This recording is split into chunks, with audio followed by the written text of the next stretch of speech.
आवाज आ रही है पूरे प्रॉपर?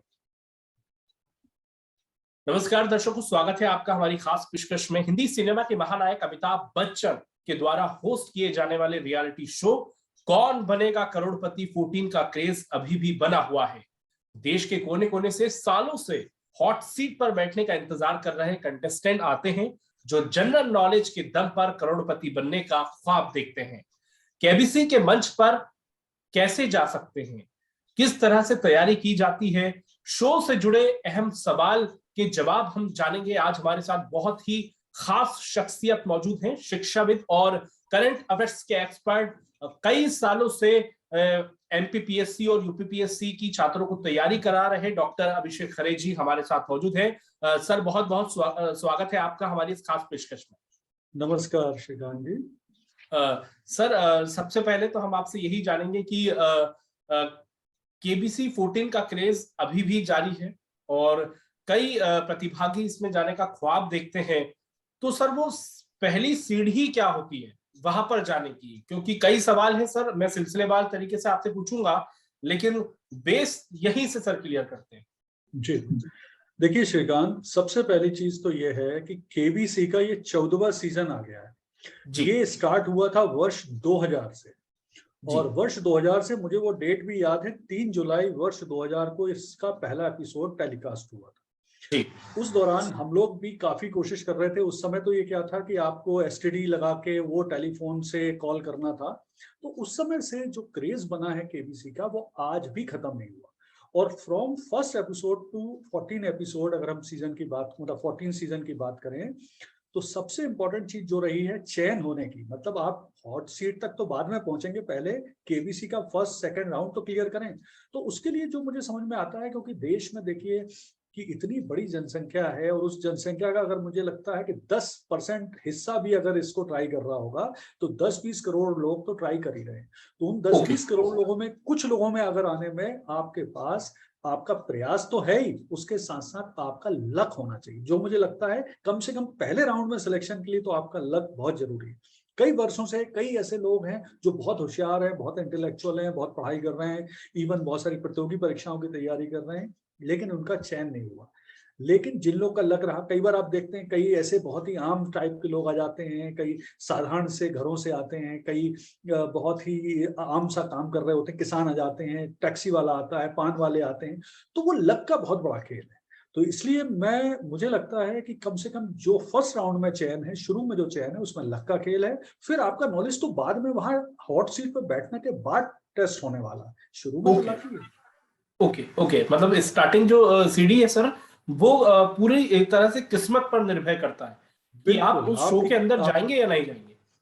बिल्कुल, यहाँ तो मुझे लगता है लक का बहुत बड़ा खेल है। इसमें इतने सालों से मैं देख रहा हूँ, कई लोगों को मैं जानता हूँ, इवन मैं ट्राई करता रहा, कई साल मैंने ट्राई किया है लेकिन नहीं हुआ। लेकिन बहुत सारे मैंने सर्किल में लोग देखे हैं कि जिन लोगों ने ट्राई किया उनका नहीं हुआ। लेकिन कई अभी जैसे भोपाल से भी एक हुए हैं एंकर, अभी पत्रकार हुए हैं। तो नेचुरल है, वो लक का तो बहुत बड़ा खेल है। भोपाल से भी कुछ वर्षों में कुछ लोग हुए हैं चयनित। तो सोचिए ना कि 25 लाख की जनसंख्या के शहर में कुछ साल में एक इक्का दुक्का लोग होते हैं। तो ये तो लक का ही खेल है। जी। सर, इसके अलावा हम पूछेंगे कि किस तरह से ट्राई किया जाए। 14 सीजन जो चल रहा है, आपने जैसा कि इसकी 3 जुलाई साल 2001 में ये प्रारंभ हुआ था, पहला सीजन था उसका। हाँ, इसके बारे में भी सर हम थोड़ी सी हिस्ट्री जानना चाहेंगे केबीसी के बारे में। बिल्कुल, देखिए केबीसी बेसिकली, ध्यान रखिए, ये एक रियलिटी शो है। हम इसे क्विज शो भी बोलते हैं लोग, लेकिन बेसिकली ये रियलिटी शो ये होते हैं जो लगातार चलते रहते हैं। दर्शकों के हिसाब से, उसकी रुचि के हिसाब से उसमें फेरबदल होता है। लोगों को इंटरेस्ट बनाए रखने के लिए शो के फॉर्मेट को इस तरह से बनाया जाता है कि लोगों का इंटरेस्ट बने। क्विज होते हैं इसमें, लेकिन जिस तरह के लोग इसमें आते हैं, आप अगर देखेंगे उनको, तो उनके लिए वो बहुत ज्यादा नॉलेजेबल लोग नहीं होते हैं।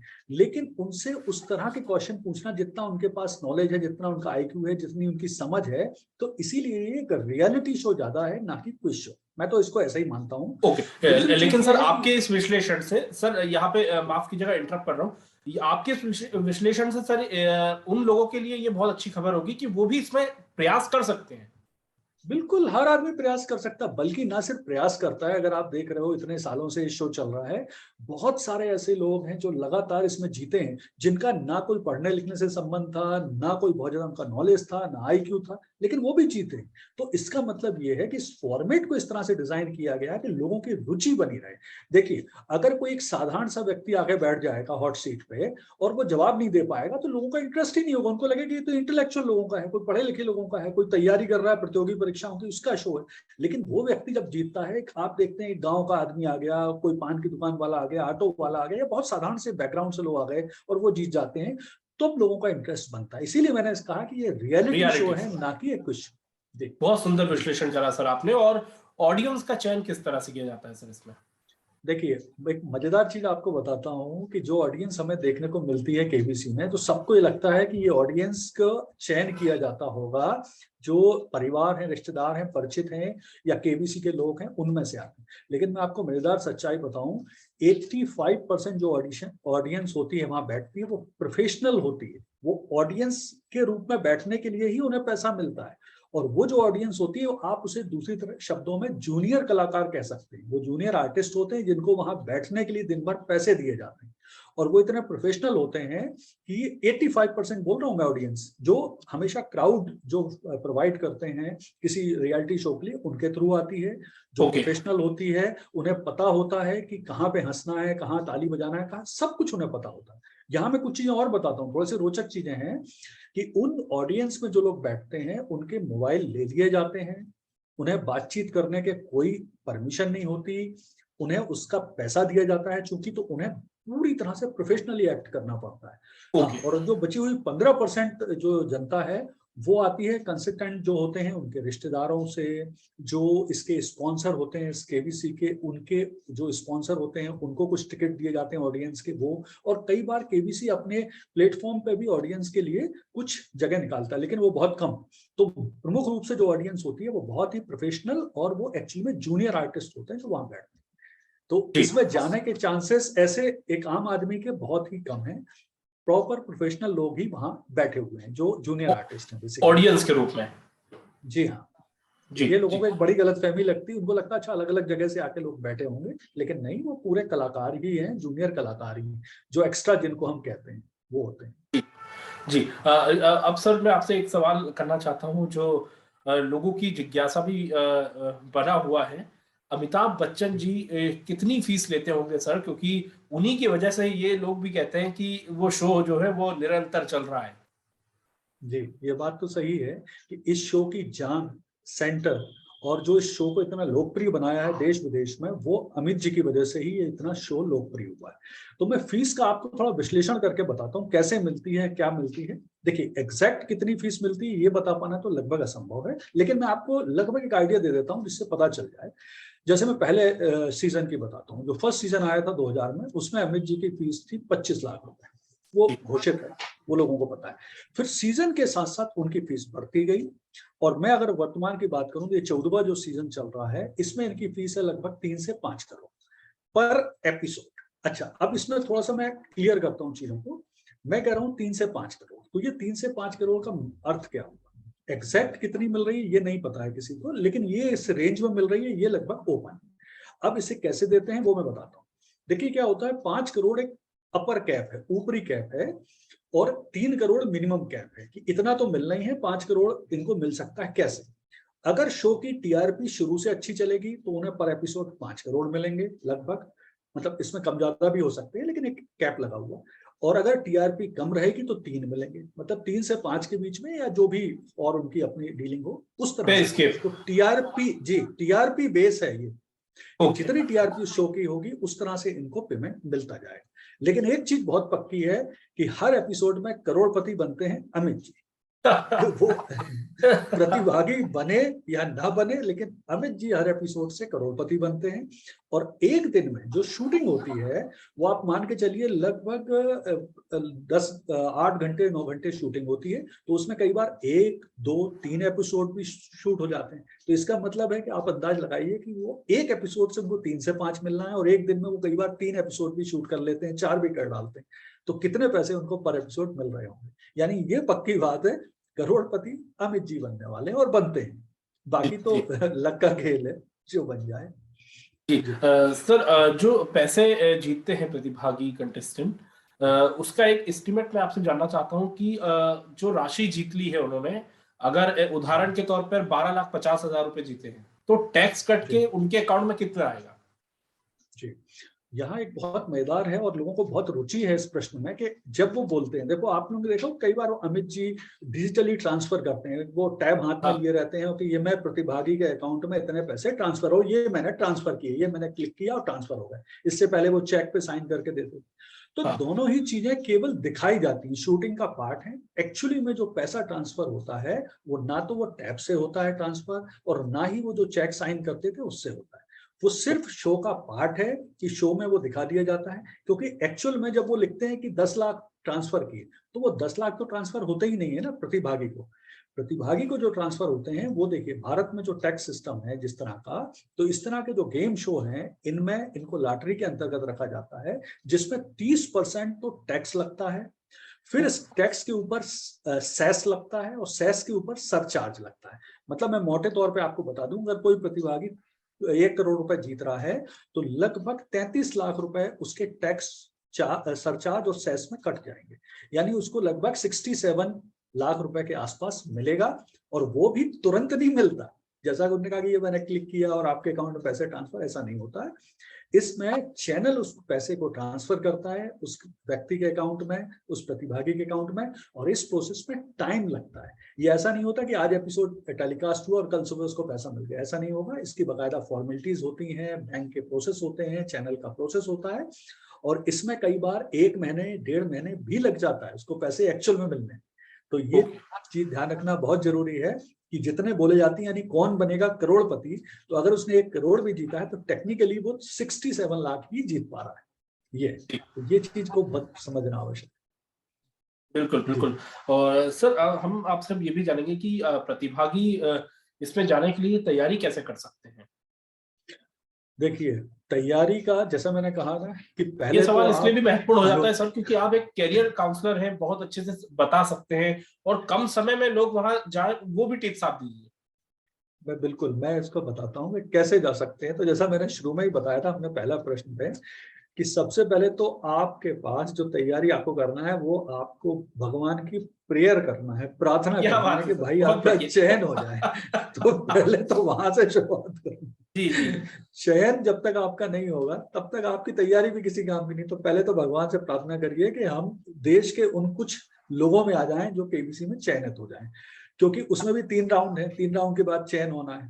पहले तो आपका पहला राउंड हो जाए, फिर दूसरा, तीसरा, और उसके बाद फिर फास्टेस्ट फिंगर फर्स्ट वहां पहुंच के होना है, फिर आपको हॉट सीट पे आना है। यानी यहाँ तो सब जगह आपको लक चाहिए, और फिर जब आप हॉट सीट पे आते हैं तब आपका नॉलेज का काम वहां से शुरू होता है। तो वो भी मैं आपको समझाता हूँ, उसका प्रोसेस भी बहुत अच्छा है, उन्होंने बहुत बढ़िया तरीके से स्क्रिप्टिंग की हुई है उस प्रोग्राम की। यहाँ मैं ये भी क्लियर कर दूं कि ये प्रोग्राम लगभग 90% स्क्रिप्टेड है, यानी आप जो एक्टिविटीज देखते हैं वो 90% स्क्रिप्ट के अनुसार ही होती है, हर चीज स्क्रिप्ट के हिसाब से होती है। तो इस तरह से स्क्रिप्टेड किया गया उस प्रोग्राम को कि जब कोई व्यक्ति बैठता है तो वो, चूंकि उसका लेवल क्या है, वो किस बैकग्राउंड से आया, उस किस तरह से वो क्वेश्चनों के जवाब दे रहा है, उसको देखते हुए उसके अकॉर्डिंग ही क्वेश्चन दिए जाते हैं। देखिए, केबीसी के पास लाखों करोड़ों क्वेश्चन का उन्होंने क्वेश्चन बैंक बनाया हुआ, और उसको भी कैटेगराइज किया हुआ है कि ये टफ, ये इजी, ये और इजी, ये बहुत टफ, इस तरह से कैटेगराइज किया है। जिस तरह से प्रतिभागी क्वेश्चनों के आंसर देना शुरू करता है, उसके अकॉर्डिंग वो क्या करते हैं कि उसे क्वेश्चन देना शुरू करते हैं। फॉर्मेट इस तरह का है कि वो हर प्रतिभागी को कम से कम 5-6 लाख रुपए जिताना चाहते हैं। ये पहले ध्यान रखिए, वो जिताना चाहते हैं, वो ऐसा नहीं चाहते कि हॉट सीट में बैठा अब ये खाली हाथ चला जाए। वो बहुत ही बुरा खेले तो बात अलग है, अदरवाइज वो 5-6 लाख जिताना चाहते हैं। ये फॉर्मेट का पार्ट। फिर वो अगर थोड़ा बहुत अच्छा खेल रहा है तो वो उसे और इनकरेज करते हैं कि और बढ़े, थोड़ा सा और आगे बढ़े और अच्छा प्रदर्शन करता जाए। लेकिन जैसे ही उनको 12 लाख के ऊपर की रेंज आ जाती है, लगभग 10-12 लाख की रेंज आती है, फिर वहां से वो क्वेश्चनों का स्तर बढ़ाना शुरू करते हैं। और फिर वो ये देखते हैं कि किस तरह से क्वेश्चन वो आंसर दे रहा है, कितने अच्छी तरीके से उसने लाइफ लाइन यूज की है, नहीं की है, तो उस तरह से फिर उसके क्वेश्चन धीरे धीरे टफ करते जाते हैं। इसके लिए उनके पास बाकायदा एआई का, जो आर्टिफिशियल इंटेलिजेंस है, उसकी पूरी सिस्टम है, जो प्रतिभागी के खेलने के तरीके के हिसाब से उसे क्वेश्चन देता जाता है। फिर कोई बहुत ही एक्स्ट्राऑर्डिनरी अगर प्लेयर रहा, या उसकी किस्मत उस दिन बहुत ही अच्छी रही, या उसने तुक्के बहुत अच्छे मारे, या उसका जो उसने फोन और फ्रेंड या ये सब सलाहें अच्छी ली और बढ़िया सब कुछ चलता गया, तो वो आराम से जीत सकता है काफी। फॉर्मेट इस तरह का है कि वो लगभग कुछ पैसे सबको जिताएंगे, फिर 10-12 लाख हफ्ते में एक आध बार किसी को जिताएंगे, एक आध महीने में एक आध को 50 लाख के आसपास पहुंचा देंगे। इस तरह से उन्हें एक फॉर्मेट सा बनाया हुआ है। अगर कुछ सालों का आप विश्लेषण करेंगे तो ये आता है 1-2 करोड़ या 5 करोड़, जो मैक्सिमम रकम 7.5 करोड़ है, वो तो एक आध ही कोई जीत पाएगा एक सीजन, वो भी मुश्किल ही है। लेकिन हाँ, 1 करोड़ 2 करोड़ 50 लाख ऐसे कुछ कुछ लोग जीतते रहेंगे बीच बीच में, जिससे लोगों का इंटरेस्ट बना रहे। और आप एक और चीज देखेंगे इस फॉर्मेट में कि कोई व्यक्ति अगर उसकी कहानी इंटरेस्टिंग है, वो इंटरेस्टिंग व्यक्ति है, वो अच्छी तरह से खेल, भले उसका नॉलेज ज्यादा ना हो, लेकिन अगर वो उसकी कहानी से लोगों को मजा आ रहा है तो वो उसे खिलाते रहते हैं। तो इस तरह का, चूंकि स्क्रिप्टेड, मैंने कहा ना ये रियलिटी शो है, ये कोई क्विज शो तो सेकेंडरी है, ये पहले रियलिटी शो। लोगों का इंटरेस्ट बनाए रखना, लोगों को कैसे इस शो में मजा आ रहा है उसे बना के रखना ही इसका प्रमुख उद्देश्य है। बिल्कुल, और इसलिए सर वो इमोशनल टच दिया जाता है कि और अमित जी आर्थिक स्थिति देखिए, कमजोर, और यहाँ पे एक चीज और मैं क्लियर कर दूं, अमित जी बहुत ही शानदार, बहुत अच्छे एक्टर हैं। 80 साल हो गए जिसमें 50 साल से वो एक्टिंग कर रहे हैं, तो लोगों के साथ कितने शानदार ढंग से वो सहज ढंग से आते हैं, बात करते हैं, उसे नॉर्मल करते हैं, उसकी हेल्प करते हैं। इससे भी उसे खेलने में, लोगों को देखने में मजा आता है। तो ये भी एक उनके व्यक्तित्व का एक तो वो है जिससे लोगों का इंटरेस्ट धीरे धीरे बढ़ता रहता है उस शो में। इसीलिए केबीसी की टीआरपी भी ठीक ठाक रहती है हमेशा, बहुत लो नहीं रहती, बहुत मतलब शुरू में तो बहुत ज्यादा थी, अभी भी ठीक है, एवरेज एक रेटिंग उसकी हमेशा रहती है। लोग देखिए टॉप 10 शो में तो हमेशा रहता ही है। अब सर तैयारी के बारे में आप भी बता दीजिए सर, किस तरह से क्या पढ़े हैं, क्या नहीं पढ़े, और क्या आप सर, क्योंकि पिछले 25 वर्षों से सिविल सर्विसेज की तैयारी करा रहे हैं छात्रों को, तो आपका मार्गदर्शन बहुत ही महत्वपूर्ण हो जाता है। यहाँ मैं 2-3 चीजें आपको बताता हूँ। देखिए, आपने अगर पिछले कुछ सालों में देखा होगा तो जो बहुत ज्यादा पैसा जीतते हैं वो लड़के लड़की या व्यक्ति जो भी होते हैं, उसमें से अधिकांश ऐसे होते हैं जो या तो प्रतियोगी परीक्षाओं की तैयारी कर रहे हैं, या किसी प्रोफेशनल वर्क को कर रहे हैं, या वो किसी प्रोफेशनल फील्ड से जुड़े हुए हैं। वो 50 लाख, 1 करोड़, 1.5 करोड़, 2 करोड़ इस तरह से जीतते हैं। और जो बाकी सामान्य वर्ग से होते हैं, सामान्य बैकग्राउंड से आते हैं, जो बहुत सालों से जिनका कोई टच नहीं होता पढ़ाई लिखाई से, वो एक एवरेज पैसा जीतते हैं। अब दोनों के लिए सजेशन अलग अलग है। ओवरनाइट कि जिस दिन उसको पता चले कि उसका चयन हो गया है, उस दिन के बाद वो शुरू करेगा, उसको मुश्किल से 1 से 1.5 महीना मिलता है उस दौरान। तो उस दौरान वो कोई ऐसा चमत्कारी चीज नहीं कर सकता है कि जिससे ड्रास्टिक चेंज हो या 360 चेंज हो जाए। उस दौरान वो क्या कर सकता है, जो सामान्य बैकग्राउंड का व्यक्ति है, उसे कोशिश करना चाहिए कि सामान्य ज्ञान को थोड़ा थोड़ा बढ़ाने की कोशिश करें। अब सामान्य ज्ञान के भी कई पार्ट होते हैं, जैसे, अब मैं ये नहीं कह रहा हूँ कि सामान्य ज्ञान में अगर 7-8 टॉपिक हैं, जैसे हिस्ट्री है, ज्योग्राफी है, पॉलिटी है, इसके बाद और बहुत सारे और सब्जेक्ट हैं, इंपॉर्टेंट सब्जेक्ट हैं, उन सबको रटने न लगे। कुछ बुक्स ले ले सामान्य ज्ञान की, और जनरल नॉलेज अपना बढ़ाने की कोशिश करें। जनरल नॉलेज मतलब भारत के कौन बड़ा छोटा, कौन सा व्यक्ति किस पद पे है, कौन सा एक, जो कि मतलब बहुत सारी पतली बुक आती हैं सामान्य अध्ययन की, उनको ले ले, उन्हें ही पढ़े। कौन सी सर, आप नाम बता दीजिए प्लीज। बहुत सारी बुक्स हैं, जैसे अगर मैं कहूँ तो लूसेंट की सामान्य अध्ययन ले ले और उसे पढ़ ले, 1-1.5 महीने में उतना पढ़ सकता है बस। लेकिन वो याद उसमें से बहुत बड़ा पार्ट नहीं होगा उसको, तो थोड़ा सा अपना पढ़ ले। अब बात सेकंड पार्ट है, जो बहुत प्रतियोगी परीक्षाओं की तैयारी कर रहे हैं, या प्रोफेशनल लोग हैं, या जिनका आईक्यू बहुत अच्छा है, जो ग्रास्प जल्दी करते हैं, उन्हें क्या करना चाहिए? उन्हें एक तो करंट अफेयर पढ़ना चाहिए, जो करंट की चीजें हैं, वो तो खैर दोनों व्यक्तियों को पढ़ना चाहिए, न्यूज़पेपर और पेपर वगैरह पढ़ना। न्यूज़पेपर बहुत हेल्प करा देता है सर। बिल्कुल हेल्प करेगा ही, वो डेफिनेटली करेगा। लेकिन जो आईक्यू जिनका अच्छा है या तैयारी ऑलरेडी कर रहे हैं, उन्हें करंट अफेयर की तैयारी और प्लस अपने तैयारी के दौरान जो सब्जेक्ट उनका कमजोर है उसको और बेहतर ढंग से तैयार करें। क्योंकि एक पर्टिकुलर पॉइंट पे जाके, मैं यहाँ पे एक चीज क्लियर करता हूँ, जनरल स्टडी इतना ज्यादा बड़ा विषय है, इतना वास्ट है, कि जब आप 20 साल भी पढ़ लोगे तो आपको पता चलेगा कि आपने 5% भी नहीं पढ़ा। तो अगर उनको किसी पर्टिकुलर कैंडिडेट को पढ़ाना है तो वो किसी भी क्षण वो आ सकते हैं, किसी भी क्वेश्चन को देके। ओके। लेकिन एक बड़े पार्ट में वो सामान्य क्वेश्चन ही पूछते हैं, तो सामान्य क्वेश्चन की ही तैयारी हो सकती है। तो करंट ठीक है अफेयर की तैयारी कर ले और साथ में जो टॉपिक उसका कमजोर हो उसकी कर ले, तो हो जाएगा। सर आईक्यू बढ़ाने के लिए भी टिप्स दे सकते हैं? देखो, आईक्यू तो ऐसा होता है कि जो इंटेलिजेंट कॉन्शियंट होता है वो व्यक्ति के जन्म के साथ ही होता है। थोड़ी थोड़ी चीजों को आप नॉलेज को बढ़ा सकते हैं, है ना। नॉलेज को बढ़ाया जा सकता है, आईक्यू को ऐसा बहुत ज्यादा बढ़ाया नहीं जा सकता। आप नॉलेज बढ़ाइए, पढ़िए, बार बार पढ़िए, याद रखने की कोशिश करिए। और जो कुछ आईक्यू होते हैं वो जन्मजात होते हैं, तो उनके लिए तो बहुत मुश्किल है कि उनको बहुत ज्यादा बढ़ाया जा सके। थोड़ा सा चेंज हो सकता है, थोड़ा सा, उसमें ज्यादा नहीं आता। तो आईक्यू का तो एक पार्ट बढ़ाना मुश्किल है, लेकिन नॉलेज बढ़ाया जा सकता है बार बार चीजों को पढ़ के, याद करके, और उसको रटने की कोशिश करें। जी जी सर, इसमें एक हॉट सीट पर जाने के लिए फास्टर फिंगर्स फर्स्ट का एक जो सबसे पहले परीक्षा होती है उस शो में, उसके बारे में भी आप बताइए सर। देखिए, क्योंकि फास्टेस्ट वो कम फिंगर समय फर्स्ट कम है, जवाब आपको देना है, तो यहाँ पर आपकी हेल्प सर, सीट। आप किस तरह से मार्गदर्शन देंगे? मैं तो बार बार बोल ही रहा हूँ कि जब तक आप हॉट सीट पे नहीं आते, यानी जब तक आप अमित जी के सामने नहीं आ जाते, तब तक तो आपका लक का खेल ही चल रहा है। यहाँ पे नॉलेज तो सेकेंडरी हो जाता है, लक का खेल ही चल रहा है कि आपको, आपने आंसर भी दिया और आपका आंसर अगर 1 सेकंड या मिली सेकंड भी कम है तो आप बाहर हैं, आप फास्टेस्ट फिंगर से बाहर हो गए। तो यहाँ तक आपका चयन, आपका फर्स्ट राउंड में चयन, सेकंड राउंड में चयन, फास्टेस्ट फिंगर में चयन, यहाँ तक तो लक करेगा ही आपका काम। आपका लक होना ही चाहिए, आपके आपके परिवार की दुआएं, आपके बढ़िया आचरण, वो सब काम करेगा ही। क्योंकि मैंने ऐसे ऐसे प्रतिभागी देखे हैं फास्टेस्ट फिंगर में जो 1 मिली सेकंड से, जिनका बैकग्राउंड बहुत अच्छा था, लेकिन 1 मिली सेकंड, 5 मिली सेकंड से वो बाहर हो गए। तो वहां तक पहुंचने के लिए तो कुछ नहीं है, उसके बाद ही नॉलेज आपका काम आएगा। तो वहां तक तो लक है, जो मैं बार बार बोल रहा हूँ, क्योंकि इस पूरे खेल में केबीसी बेसिकली लक का खेल है, जब तक आप हॉट सीट पे नहीं आते। और हॉट सीट पे आना मतलब देश के करोड़ों लोग, अरबों लोगों में से कुछ लोगों में आ जाना, तो ये तो लक का ही खेल है, इसमें तो कुछ ज्यादा होने वाला है नहीं। तो क्या सर जी, यही चयन का आधार हम इसे माने?